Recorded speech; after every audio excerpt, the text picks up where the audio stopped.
Hi, this is Pastor Ed Choa of Irvington Presbyterian Church, inviting you to our prayer meeting on Thursday evening at 7 p.m.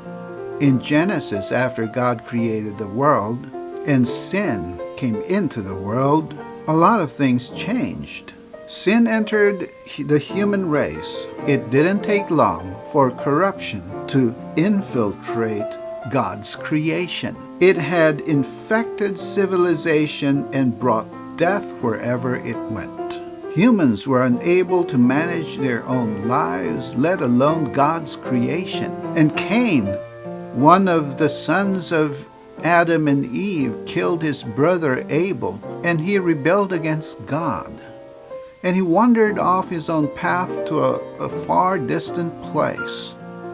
And it is during this time that Genesis chapter 4 verses 25 to 26 said, Adam had relations with his wife again, and she gave birth to a son and named him Seth, for she said, God has appointed me another offspring in place of Abel, for Cain killed him. To Seth, to him also a son was born, and he called his name Enosh. Then the men began to call upon the name of the Lord. Seth was about 105 years old when Enosh was born. People then lived a long life. Now, Enosh means man. Actually, it means frail or weak. So most probably when Enosh was born, he was not that healthy.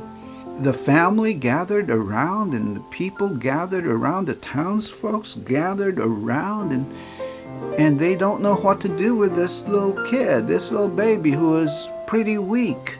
And a remarkable thing recorded in the scripture tells us that this boy brought people together to worship God, to proclaim His name, and to pray. There was a revival of worship and believing in prayer.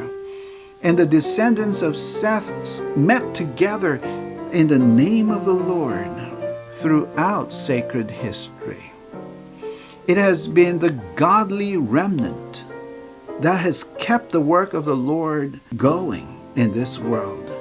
Time after time, the nations of Israel will rebel against God and go into idolatry, but a believing remnant was raised up to keep the light burning. These courageous people cried out to God for deliverance, and God heard them and answered their prayers. I invite you this Thursday to come and pray, because you and I are the remnants. God has called us together as a community of believers to pray for ourselves, to pray for others, our family, to pray for our community, for our nations, and for the world, and for those who are in authority. A Zoom prayer meeting link will be provided with this video. Click it and join us for prayer on Thursday at 7. Blessings to you.